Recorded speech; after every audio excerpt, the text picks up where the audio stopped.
Sometimes history hides examples of tremendous success and wealth from the eyes of ordinary people, passing them off as personalities far removed from the world of finance. One such example was the popular British Prime Minister Winston Churchill. Behind his political career during World War II, few people are able to see Churchill as a man whose advice and experience can help you change your life. Watch this video till the end because today's information could change not only you, but also the amount of money in your wallet. When you fall down, make yourself get up. In addition to his charisma, Churchill developed another crucial quality for any leader in politics or business. He became a fighter over time. He rose up after defeats that would have defeated him for good. For example, in 1915, as the first Lord of the Admiralty, he was one of the initiators of the Dardanelles operation, which ended in total failure and tens of thousands of dead and maimed British sailors. And so he was forced to resign. However, already in 1919, he accepted the post of Minister of War and Minister of Aviation, but not because he was extremely self-confident, but because he had taught himself to forget defeats as quickly as possible. Cover your cynicism with the right words. In 1943, during Churchill's premiership, 3 million people starved to death in Bengal, formerly part of the British Empire. Madhusri Mukherjee, author of Churchill's Secret War, claims that at the same time 170,000 tons of wheat from Australia, which could have saved the starving, went past India to Europe, as the British Prime Minister was already thinking about what to feed Europeans after the war ended. Churchill's admirers write that he had difficulty getting his priorities right in the situation of 1943, but this is hardly an excuse for a man in the Prime Minister's office. Be an actor, play the charismatic.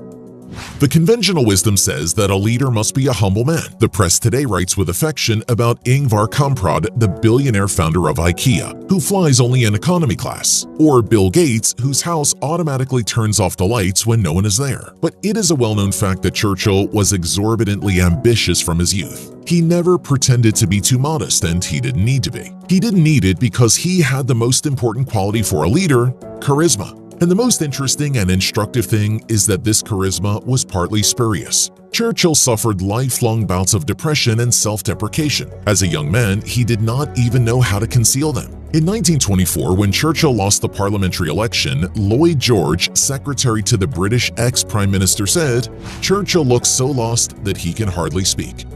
But over time, the great general came up with a visual style of his own. A cocky fat man with a cigar, fingers folded in a V, which stood for victory, that in public protected the inwardly vulnerable politician like armor. And we can only guess at the effort it took for him not to show his depression, an illness that modern science says is chemical in nature, and therefore cannot be cured by some psycho training. This is a very important lesson in Winston's life, because everyone has weaknesses or negative character traits, but in the end, those who are able to cope with them or carefully hide them win. For the future millionaire, this message is vital, because the fight within yourself should be the beginning of your way to wealth. Future millionaires, now I need your support like never before.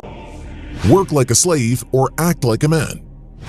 Churchill divided the sensible, industrious, and useful part of the population into two parts. The first, for which work is work and pleasure is pleasure, and the second, for which work and pleasure are the same thing. Most people belong to the first group and receive their compensation. Long hours in an office or factory are rewarded with livelihood and desire for various pleasures, which often take very simple and modest forms. But fortune's favorites are people from the second group. Their lives are in natural harmony. They never have enough set hours of work. Every day is a holiday for them, and the usual holidays on which they can't work are perceived as an annoying obstacle that prevents them from returning to their calling. Now, people simply hate being in the first group and are eager to join the ranks of the second one. But so far, all the advice on how to do this, look around and find your passion before choosing a profession or life's work, is just empty talk. It is much better to seek your calling, completely surrendering to some passion. It will not necessarily turn out to be your calling, but this way you will more likely find the way to it.